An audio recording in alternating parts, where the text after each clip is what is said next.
We did this conversation last year a bit, good to revisit, good to get a foreign take as well. Obviously, it seems ironic that all of these artists that we're talking about getting noticed live on islands. Some are island nations, others are hedonist island nations. But I think it's very relevant because insular islands do promote this insular way of thinking, and it does make the task and the importance of getting noticed locally all the more relevant and important. So I think just to start, if we could go through a quick introduction, I thought I will change it up slightly. And if you could just tell us about yourself, but also how you got into DJing. What was that defining moment when you decided, I'm going to make a career of this? What inspired you to start, and when did you decide to do this for a living? We'll start and go straight down the line. Hi, I'm Ziggy. I decided to start basically DJing after living for 28 years in the heart of Portugal, which is where all the clubs are. And I used to see a lot of artists and foreign artists, local artists playing every day. So that gave me like a kickstart to start having some tutorials and lessons and making my way to the music scene. Hi, Joven, Tenishia from Malta. Deciding into doing DJing, I don't know when it came to my head exactly, but I remember I wanted to be a radio DJ at first. My family is into music. My uncle is a singer, he had a band. My other uncle was a radio DJ. And at first I was a radio DJ, then obviously when I went to my first club, I thought, okay, this is what I want to do. So it took off from there. Hi, Kalbi from Malta, and basically my father was a DJ at first, so I lived almost all my life surrounded with music and vinyls and listening to different kind of stuff. Then my cousin was a DJ as well, who eventually taught me how to DJ. So basically, DJing became quite natural for me. Then obviously, I wanted to take things further and started producing as well. So that's how I started.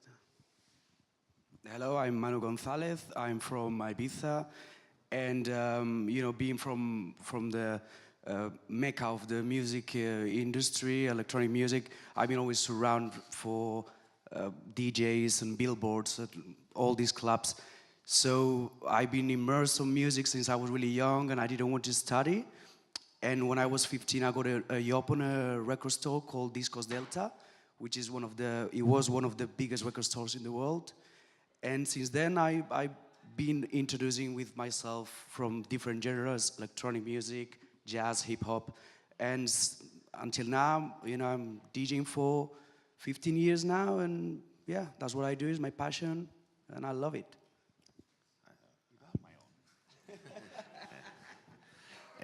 Hello, we are Mambo brothers. I'm Alan. This is my brother Christian. We started 5 years ago, but we own Cafe Mambo, so we've been surrounded by amazing DJs since we're very young. And we decided to start DJing because we thought we would drink less because we party every day. So we think, why we should be the other side and DJ and take this as a job instead of going out every night, and that's how basically it happened, right? But my brother was a DJ 20 years ago also. Well, I started into music, first of all, as a vinyl collector. My father was a vinyl collector, so when I was 9 years old, I was obsessed by, special editions, reprints and promos, and I would get all the DJs like Steve Lola to bring me vinyls from the UK.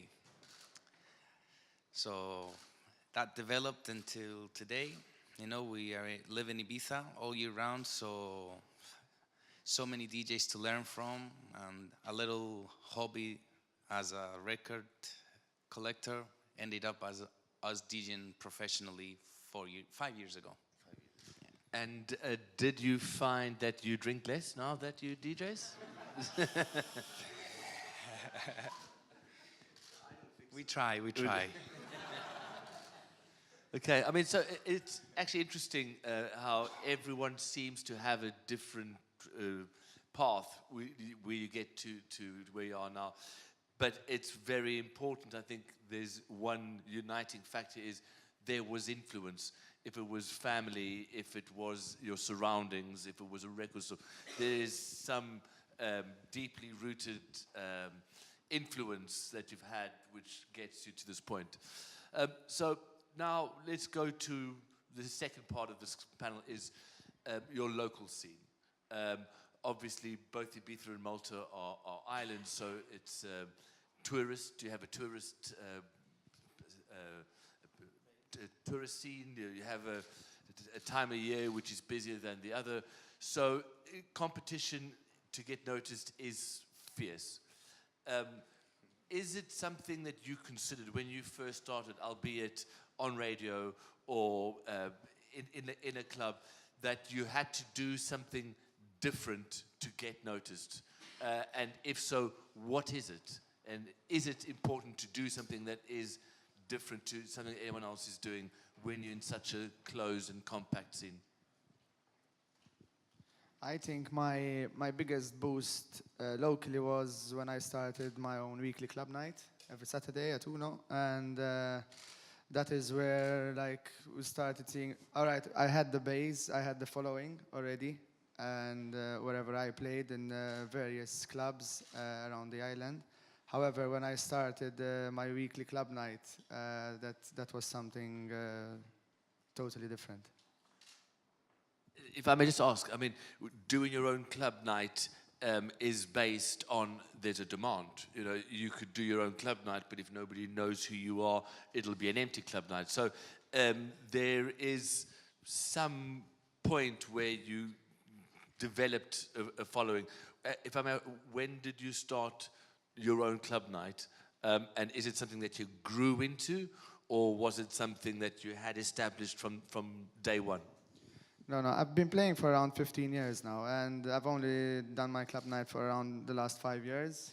So during the first 10 years, I was building like my name and around the island, and wherever I go, I see that followers start following more and more. And then like after those 10 years, I said like, let's go ahead with a small venue for a weekly club night, which took around 1,000 people. And thankfully today we have a club which takes 4,000 people. And Carl, you also have your own club night. And for how long have you had it? And do you agree that it is a useful and important tool in a market like Malta to be a promoter or have your own nights as well? Well, the thing is that I never dreamt to be a promoter. I never, like, it wasn't my initial intention, basically. So I started doing events and promoting stuff.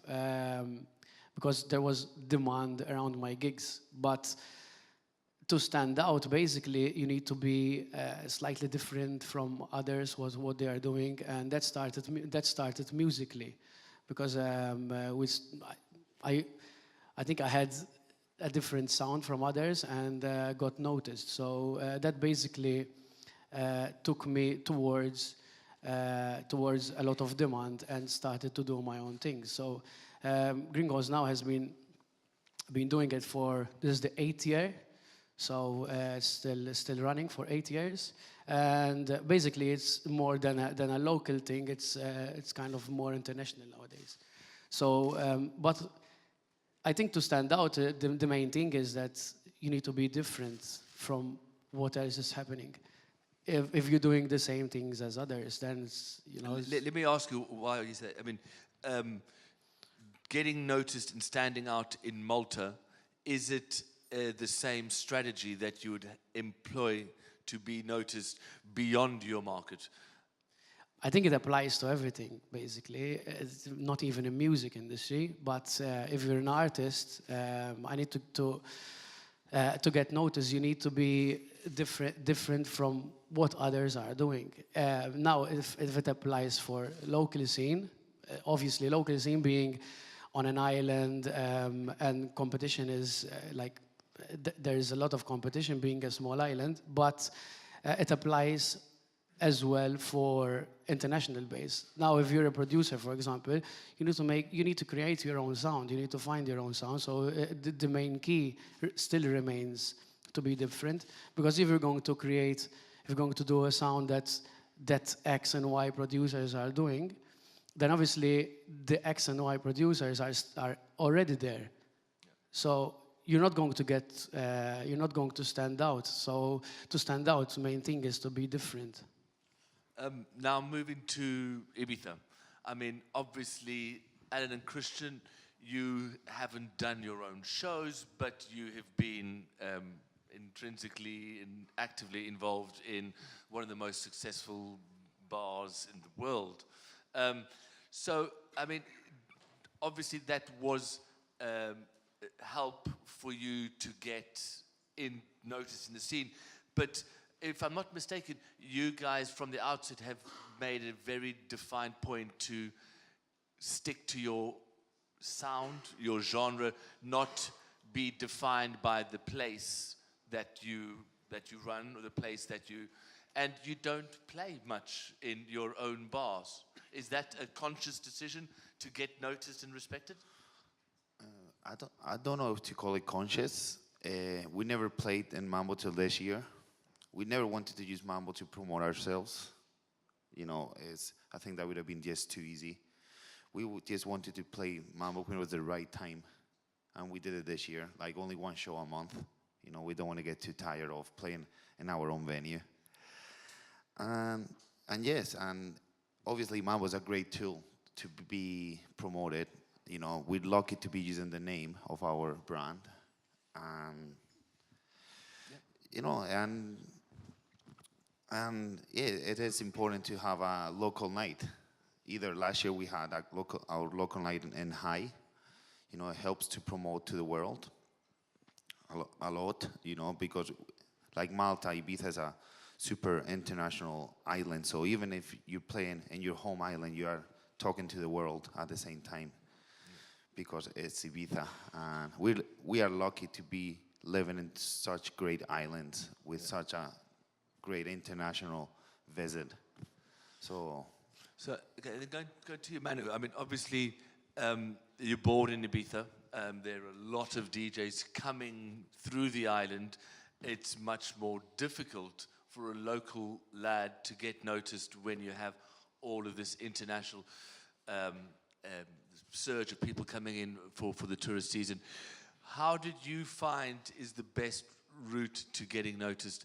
And I suppose this will lead straight on to the conversation about productions. Well, I think what it really helped me is because I born on Ibiza, and I tried to think out of the box and not try to do what every single Ibiza born DJ, which actually there is no many. I know the Mambo brothers and I know myself, but there is a lot of legends out there like PP and Alfredo and all these guys. I grew up with them working on the record store, selling vinyls, and I was like, what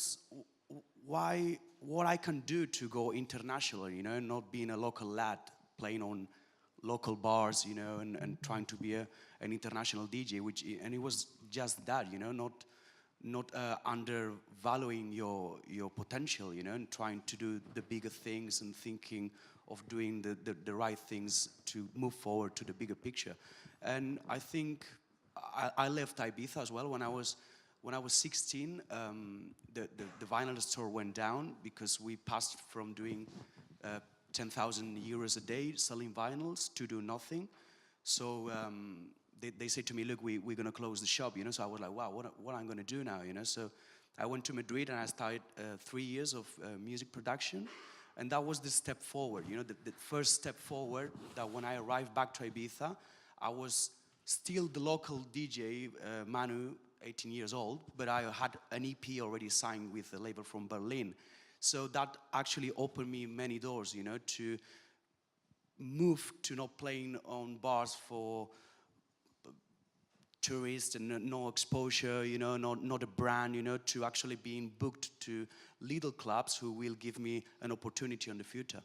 Yeah, I mean, obviously in Ibiza the model is different because having a successful night in Ibiza usually means you have to have a huge DJ.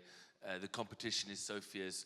It's very difficult for a new or an aspiring local DJ to do his own night because there's such an influx of not nights. Giovanni, in your case, you said, you were telling me about radio. I mean, radio is something that was in your family, you said, and it was your first step in. Do you think that radio is still a tool to get noticed in the electronic music scene?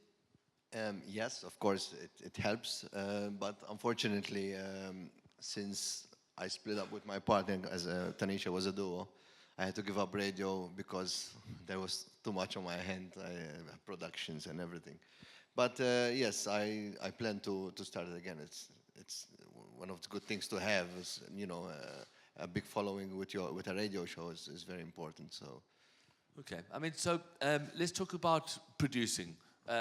Most of you produce music, you release. Do any of you have your own labels? I mean, let's ask the question. When you release, or some of your first releases, did you specifically look to release with local labels? Is there a culture of supporting local labels? And if not, where did you look to release, and how did you find that as a part of the process of getting noticed with your productions? I mean, we'll go straight down the line. I don't really produce yet, to be honest. I was more focusing on the scene, on the club scene, since it's an island and it's really difficult to get with all the competition there is and to get your own name there. Basically now, like, that's the next step I want to take, and I think I'm still young to do it, and getting like more and more people to know me, and I go to IMS mostly in Ibiza and other places, so you meet more people, and I think that's a way forward as well. Well, producing was my way to breakthrough here in Malta. When I started, I noticed that there was a lack of producers on this island. And I thought to myself, like, I need to do something different. And actually, I started producing a year later. When I started doing club DJing, a year later, I started producing. It took some time, of course, to learn, and I'm actually self-taught.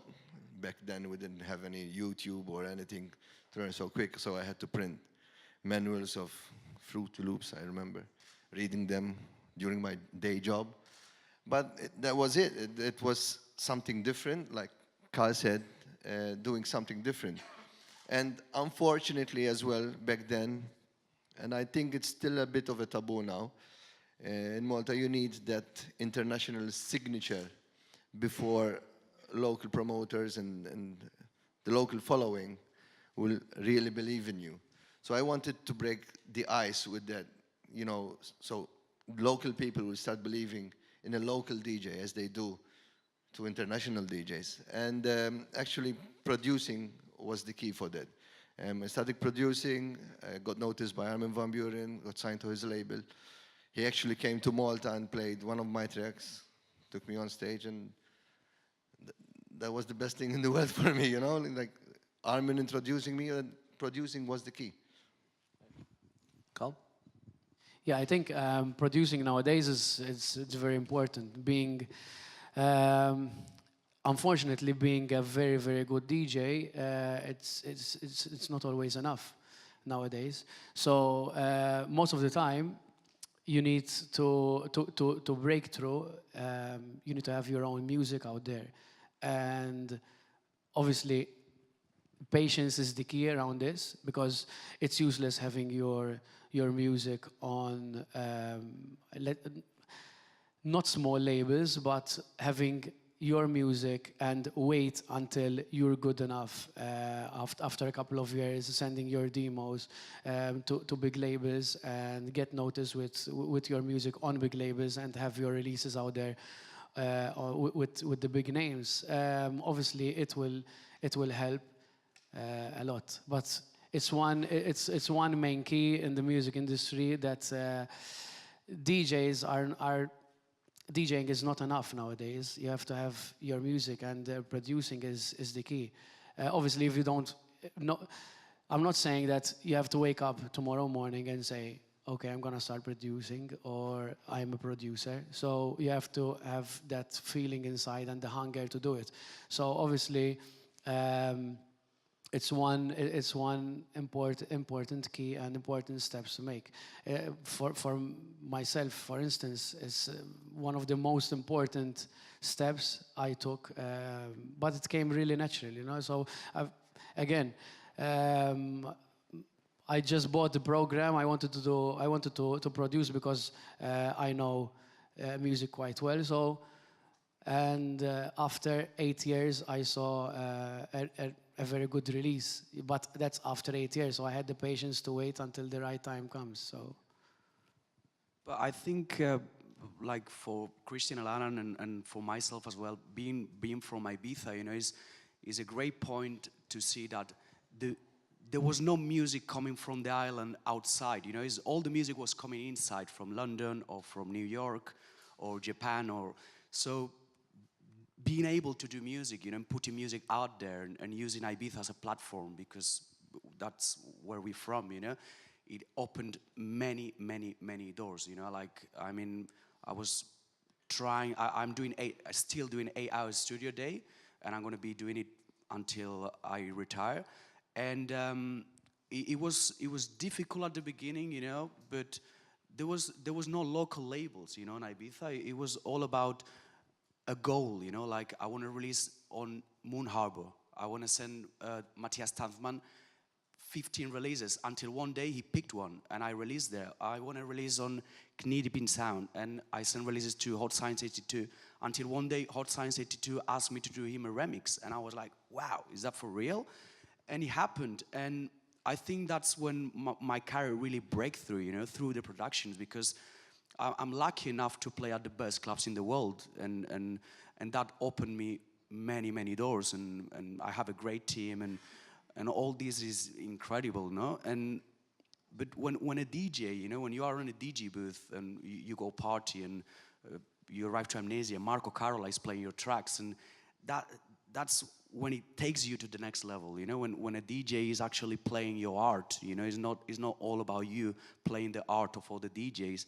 I think that's the key, you know, and when you are on a momentum, you know, when you sign the track with a great label, and you need to keep going, you know, you need to keep working, you need to try to think about a bigger label, you know, and that's how I thought about it, and it's working, you know. And as I said, I would love to I'm going to start opening my own label, and I always would like to release on labels from Ibiza, you know, but sadly there is not, you know. So all what we had is actually massive brands coming to our island, you know, and we always wanted to release there. So I think if for all the people who wants to move on the DJ life, I think production is right now for me is a 90% of the game, you know, because as I said, when a DJ is playing your work, it completely changed the game, you know. You can have a chance to release on the label, play for their showcases, you know, it's collab with them. It opens you many, many, many doors, you know. Yeah, definitely. I mean, I think what Man is saying runs quite well into the next thing I wanted to talk about was the importance of collaborations, both with people from your island and those that come in. I mean, you chaps have worked and befriended and known pretty much anybody who's anybody that's come through Ibiza. How do you rate the importance of collaborators and having these real long-standing relationships with producers and artists that come through your island? Yeah, it's very, very important. You know, we always have a saying like, 1+1 doesn't need to be 2. 1+1 can be 8. If you collaborate with the right people, you can make a bomb out of it. It's like we're lucky. Like right now, even Malta's having a great moment with international artists coming to the island, and you have to welcome them and make sure you're part of their game, because they can take you to the next level. We, at the end of the day, we live in an island, and exposure of island is limited, especially off seasons. So you need to make the most of the tools we have in the island. In Ibiza, for example, we have the biggest artists, the biggest managers, the biggest agents, press agencies. So, instead of thinking, oh, these guys from outside are coming and using our island, you have to be, no, these guys are coming, are helping our island, and not only that, we're going to hang with them, and we're going to be part of this. You have to be part of what's happening, and we're in the 21st century, so the world's very global, and it's reassuring to hear you say that, because obviously on islands you still have people that resent that kind of influx. Totally. Let me ask you, in Malta, is there any kind of institution or some kind of body that represents the interests of local artists? Or do you see any kind of animosity or any difference between this influx of foreign artists versus or against the local artists? I mean, having a lot of international artists coming to the island really helps everything to be together, and even the local artists and the local managers and the local promoters give that extra 100%, because they see that a foreign brand is doing well in their own country. So they try their full force to make it work, especially on an island. Yeah, it's like looking back a couple of years ago, we didn't have even IMS coming to Malta. So the thing is, as the Mambo brothers said, network is very important. So you have to ride the wave while international artists are coming in basically weekly nowadays. I'm lucky enough to have gringos with week in, week out international guest artists, and I'm lucky enough to hang around with everyone. So it obviously helps. But being on an island, and the last couple of years, like the last 5 years especially, we increased a lot with tourists, and a lot of international guests are coming over. So we are kind of lucky to have this kind of club scene that is becoming more international and more as a party destination base in Europe, basically. Simple question. Can one sustain a professional career on your local scene? Without getting into specifics, but what kind of percentage of your revenue do you find comes from your local scene versus your international market? Mostly it's local. For us, mostly it's local. Like Joven, he mostly plays internationally. But me and Kurt mostly play in local, and this past few years I started to tour increasingly. But it's being local. Like as I said, we are kind of lucky enough nowadays that a lot of happenings are happening on the island. So we have a lot of events, a lot of international events. So we're kind of lucky. Sometimes I say, why do I force myself to tour outside the country? I don't know if it's the hunger I have to make it, but yes, definitely we are looking back 5 years ago. We didn't have these opportunities. I agree with Carl.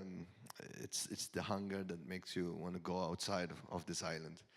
But if we talk to revenue, if you want to be just a DJ, it is impossible to be a fully professional DJ in Malta and make a living, unless you have your own nights like Carl and Ziggy do. DJ fees, I don't want to bring that up. Yes, again, Malta is very small, so you need to focus to go abroad if you want to have a long living career. And I'm really, really happy to see Carl using his club nights and using all he has and going internationally. I'm really happy that, someone is also following an international career finally. Yes, well, we are trying to conquer the world before we conquer Ibiza. So I suppose that's the I'm anomaly. the same, man. yeah, so we have to leave Ibiza to come back. Yeah, to come back one day. Like we play a lot in Ibiza. We play for Defected and we play for some of the clubs and Tenishia, Mambo. But obviously, Ibiza is such a mecca and such a big place for DJs that we have to do our homework outside Ibiza to come back strong, and be there playing with the big guys. That's the plan. Okay. Yeah. So when you come to looking to sign records, obviously an international label is the first port of call. What other tools or what other suggestions could you put forward for a local artist that's looking to make his mark internationally? I mean, do you need to embrace where you're from as part of your promotional tool from Ibiza? Obviously, if you're a DJ coming from Ibiza, that has promotional value. Do you try to represent yourselves as Maltese artists looking to get noticed on the international sphere? Well, like for me, this question is a bit, but we don't even have a local brand, label, record label here in Malta. So an artist who produces music has to put it out on an international brand, basically. Yes, I always put my country with my name, of course, because it's quite unique. Why it's unique? Because out there in the trance scene, for example, and I think the only one. So yeah, I get picked on when we play football because we always get beaten. But it makes you unique, and I think the people in Malta will love you for that and will follow you and will believe in you more because you are representing them in a way or another. Yes, why not? The thing is that if you're doing good music, then it doesn't matter from where you're based or from where you live. Or so if you're sending out good music, then obviously the record label itself, everyone wants good music on the label. So if you present good music, I don't think it matters. That's obviously being from bigger countries, maybe you create more attention. But I think nowadays, Malta being more international in the music industry, so I don't think there is a disadvantage nowadays.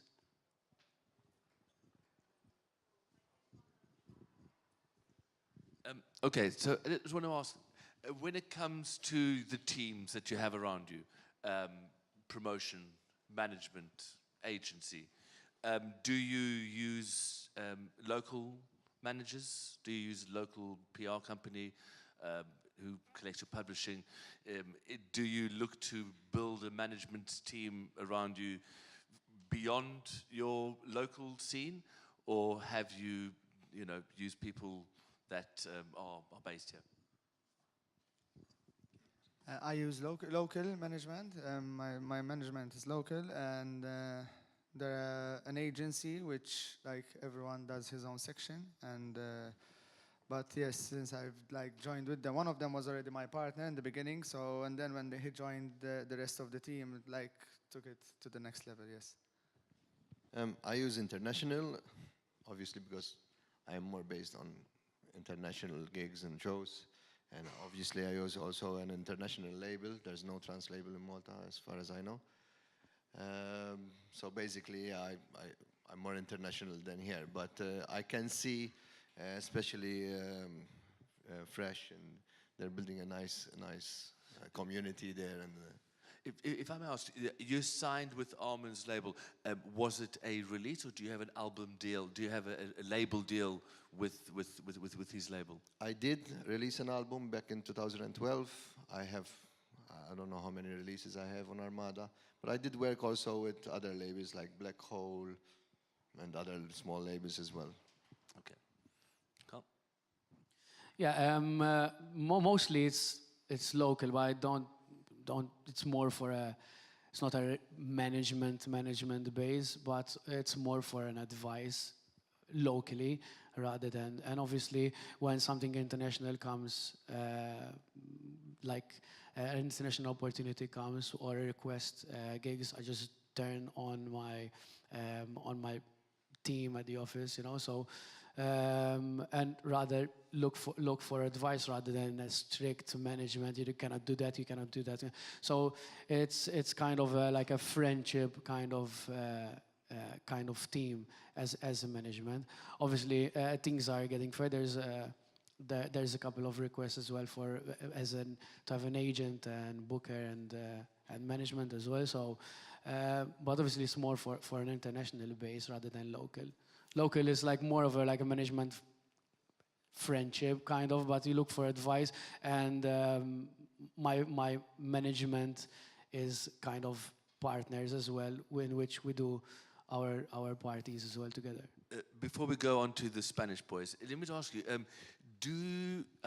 Malta is renowned internationally for having some nifty tax cuts, or is there any kind of systems? Do they have any benefits to local artists? Do you get any support from the taxman or from the local cultural bodies? Who has?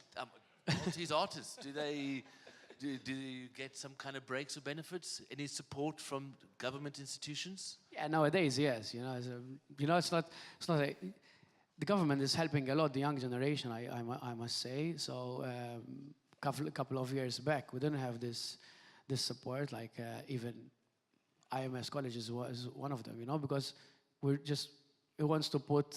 I believe that the government obviously wants to put the young generation on the forefront because it's the future of the island. So and the dance music industry is very important for an island like Malta and obviously Ibiza. If you look at Croatia, if you look Croatia, Ibiza, there's Greece, like all these places. Obviously, they have all good dance music scene, and obviously helps the country itself. So thankfully enough, nowadays the government is working mostly hand in hand with all these happenings. Well, I do think, as a spectator looking in, I think Malta is a shining light for cooperation and the kind of support that you'd like to see. I know in Ibiza there's a lot of frustration that it's becoming more curtailed, and the government or the local institutions are actually doing more to limit the influence and I'm the not saying reach. that there's no limitations, but most things, we find a lot of help nowadays, even to have these all these international acts and festivals. If you don't have like a kind of self-support, then it's obviously a big challenge. But thankfully enough, for the past few years, we took things further because we had support. That's great. So on to the Spanish chaps. I mean, quick recap. Management and your strategies. Do you employ or do you engage local people? And do you think that there is the kind of institutional support that you need in Ibiza? On my side, I think I was really lucky, to have found two legends from the island, who is Mark Neto and Danny Whittle. Thanks for inviting me here. And these two guys, they completely changed the game for me. I mean, I have my talent, but without their vision, I will be doing none of this. It's like my mind was on a box, and I think management, when they have a talent, they can open that box, you know, and that's what they did for me. So I think if you believe in you know, you think you have talent, and you're lucky to find somebody who can help you, you know, and who can bring you to the right direction, you know, is more than necessary to have a team, you know, and yeah, I think management and is part of the game, you know, and thank you very much, guys. Well, for I mean, everything. just to say from the management's perspective, I do think that working with a management team that understand your local market is as valuable as having a management team that understand the international market. As Yeah. you've all said, you've got to be able to establish yourself in your local scene and beyond, and then come back. And then, Alan, Christian, I mean, what's your management structure, and what about the institutions? Yeah, so we have a local management who's Pablo's over there. We grew up this project together. You know, it was we all learned together of the business. Then we have an American agency and a Dutch press agent. So we're quite international in that way. And then I have a French hairdresser. So I can see that. I can see that. yeah, so And what about the local institution, government support? Do you get? Do you Yes. think you get enough? no, we don't. The artists definitely don't. Ibiza, the local government don't appreciate what this industry does in Ibiza, which has been great for the island. And I think the local government should see that electronic artists are real artists, and I don't think they encourage this enough, because you know, in Ibiza, kids can see the best electronic artists on a daily basis, and the value of that is huge. And we should be telling our young kids that it's a good thing. I agree 100%. Yes. So yeah, Sorry. And that it's a possibility to become that DJ playing in Amnesia or Pasha or High or Ushuaia. yeah. I mean, The I think the young generations don't see that as a chance. It's like, whoa, that's too far away. yeah, I think a lot of it is the mindset, especially in Ibiza with the older generation, is the discos and the DJs are still the realm of the nightlife, and it's not really a. And the press. The press. I And the think local right press, now of the course. press in Ibiza, it's pretty hard. You know, they are not supporting this industry enough. Yeah, we know. That's as simple I can say We'll it. take some questions. Yep. He's on his phone. Thank you. Yeah, question. I was thinking about this Malta music scene because I was walking around the city and I saw some posters on the wall, but you know, they were like some groove vibes or something. So there is like a lot of different things going on also, like not like the big club things, but also some smaller events happening. That means that there are like you know, many artists who are doing maybe some smaller events also, like their own thing in here. What's the question?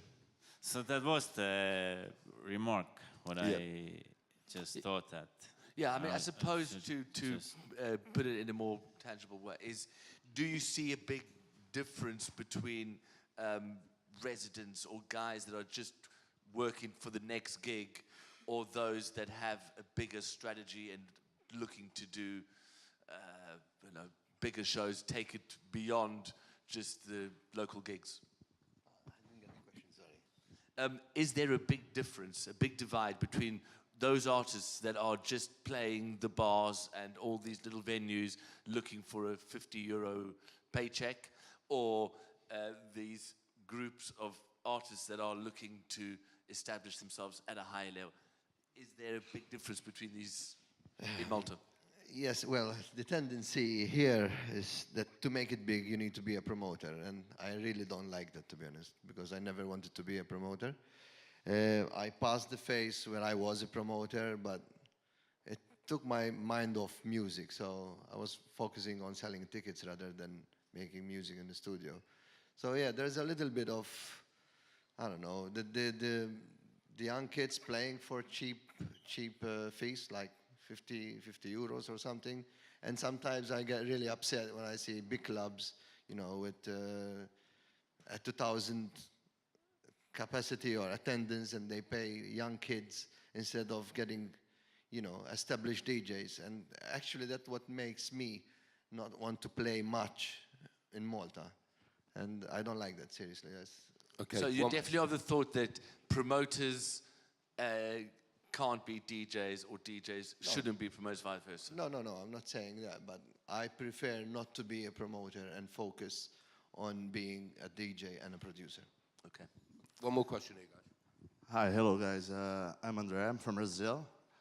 I met you, one of you, on the clubs. So I've been DJ here during the summer in Malta, and what I saw here, we have good DJs like you guys, and but we have also these celebrities that use it to play on clubs, but they don't really play. They just pretend they're playing. They show up there. They make bullshits there. They talk bullshits on microphones, but they don't really play. And they think it's like, what do you think it's for the scene, you know? Like, what do you really think that it's, do you think it's a good thing? Okay, they are promoting electronic music. What do you think for it? Come. I don't think the promoter who books these kind of acts, you're saying, I don't think the promoter is looking to promote electronic music rather than having a party there and he wants something who can put a USB or show up in the DJ booth. I don't think it's his priority that's to book a DJ. For like looking at myself, for instance, when booking artists at Gringos, I look at the sound and I look at the talented DJs, and we push real DJs. But that comes from the promoter perspective. Obviously, it helps. If they sell tickets, maybe for the promoter, that's the main priority. But I believe if you have a different vision, depends the vision you have. Like, for example, I want to push the sound. I want to push a certain sound and a certain brand. So I'm not going to obviously book DJs who just show up in the DJ booth, put a USB, and they just dance or speak on the microphone only. So obviously it depends. It all goes down what's the priority for the promoter, basically. Okay, guys, we're going to wrap this up now. I would like you to have more time for questions, but if you obviously want to ask the guys any questions, they're hanging around here, so by all means go and ask them personally. Thank you very much, guys. Thank you, guys. Super panel. Appreciate your time. Very nice.